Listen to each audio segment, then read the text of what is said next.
12월 29일 정치권의 뜨거운 말말말 강아랑의 정치톡 시작하겠습니다. 첫 번째 정치톡은 한동훈의 비호감도입니다. 앞선 리포트에서 보셨다시피 6천만 원대 뇌물수수와 불법 정치자금 수수 혐의로 구속영장이 청구된 민주당 노웅래 의원이 체포동의안 표결이 있었습니다. 결과는 총 제적위원 271명 중 찬성은 101명, 반대는 161명, 기권은 9명으로 최종 부결이 됐는데요. 이를 두고 박찬대 민주당 의원은 한동훈 장관의 역할이 컸다고 밝혔습니다. 어쨌거나 한동훈 장관이 부결을 이끌어내는데 큰 아마 역할을 했다라고 하는 인식은 다 모두가 가지고 있어. 비호감도를 높여서 혹시 가결되는 것을 막기 위해서 저렇게 얘기했나 이런 생각도 상당히 들었고요. 그건 무슨 말? 노웅래 의원에 대한 체포 동의안을 부결시키고 심지어 그 이유를 법무부 장관 탓이라니 듣도 보도 못한 적반하장입니다. 장관의 제안 설명이 자신들의 심기를 건드려 반대표가 나왔다는 것인지 묻지 않을 수 없습니다. 표결에 앞서 한동훈 법무부 장관은 발언대에 나와 범죄 사실 요지를 설명했습니다. 이를 두고 피의 사실 공표 논란이 일고 있습니다. 노웅래 의원이 청탁을 받고 돈을 받는 현장이 고스란히 녹음되어 있는 녹음 파일이 있습니다.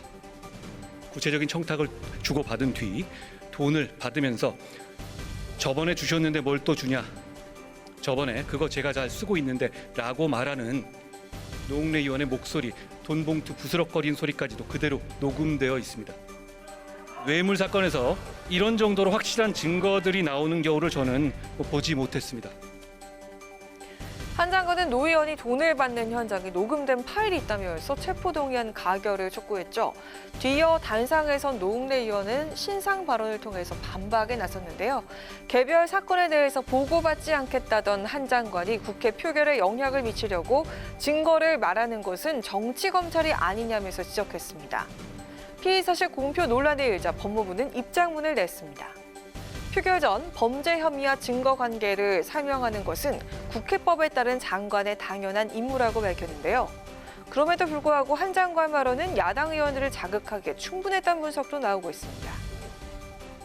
자세하게 얘기한 게 오히려 민주당 의원들이 좀 반발에 불러일으킨 친구도 있다고 보시나요? 그게 더 훨씬 자극을 줬죠. 한동훈 장관은 검찰로부터 개별 수사 사건에 대해서 보고를 받지 않는다. 그런데 그 녹음에 뭐 돈이 바스락스덕거리는 소리까지 나왔다.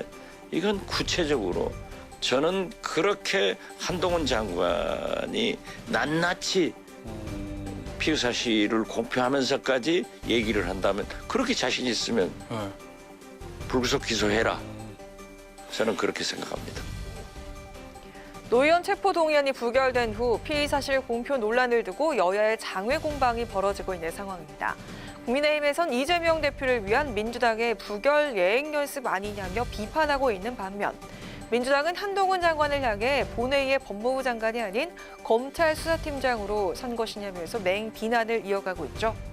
방탄 국회냐 아니냐 체포 동의안을 둘러싼 의원들의 선택에 달려 있습니다.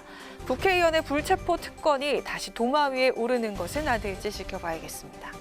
이어서 오늘의 두 번째 정치톡은 친윤 아니면 다 나가랍니다. 국민의힘 조직강화특별위원회가 그동안 공석이던 42곳의 사고당원위원회 조직위원장 선정을 마쳤습니다. 가장 관심을 모았던 동대문을 조직위원장인 윤석열 대통령 대선 캠프에서 공보특보단장을 지낸 김경진 전 의원이 허은하 의원을 꺾고 임명이 됐습니다. 제가 사실 반윤은 아닌데 친윤이 아니면 다 나가라는 것이냐라는 그런 어떤 메시지들이 나오지 않을까. 저와 결혼했던 분이 친윤이고 검사 출신이십니다. 만약에 이제 그분께서 임명된 이유가 그것 때문이라 그러면 얼마나 허망하겠습니까? 허은하 의원은 이준석 대표 체제에서 동대문을 조직위원장으로 내정이 됐지만 최고위원회의 최종 의결을 받지 못했었죠. 때문에 다시 심사를 받았고 최종에서 탈락의 고배를 마시게 된 건데요. 이를 두고 친이계로 분류되는 김웅 의원은 친윤의 마녀 사냥이라면서 비판에 나섰습니다. 조강 측의 활동에 대해서 처음부터 비윤계 속가내기라는 우려가 많았다면서 공정성에 의문을 제기했는데요.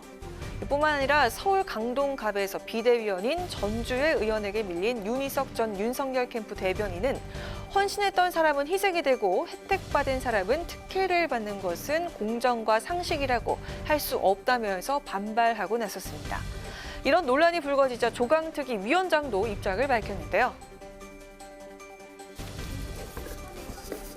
이준석께 전혀 이건 말이 안 되는 얘기였어요. 거기도 여러 훌륭한 분들이 신청을 했습니다. 그런데 여러분들이 김경진 전 의원이 그 선정된 데 대해서 여러 가지 기사를 썼습니다. 이것도 분명히 말씀드리지만은 경쟁력입니다.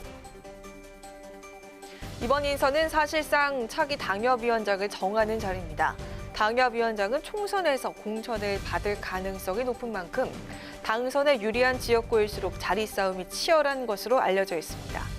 철저한 경쟁력으로 임명됐다는 명단을 보면요. 동대문을엔 김경진 전 의원이, 강동갑엔 전주의 의원이 임명이 됐고요. 이재명 민주당 대표의 지역구인 인천 계양을엔 지난 6일 보궐선거에서 이 대표와 맞붙었던 윤영선 후보가 재배치가 됐습니다. 또 그리고 경기 고양병엔 김종혁 비대위원이, 그리고 성남 수정구엔 굿바이 이재명 저자인 장영하 변호사가 임명이 됐습니다. 대체로 친윤계와 법조인들로 채워진 상황에서 비윤계를 솎아내기 위한 작업 아니냐 반발도 큰데요. 총선 채비에 돌입한 여당, 당내 친윤 비윤 갈등은 어떻게 풀어나갈까요? 지금까지 강은하의 정치톡이었습니다.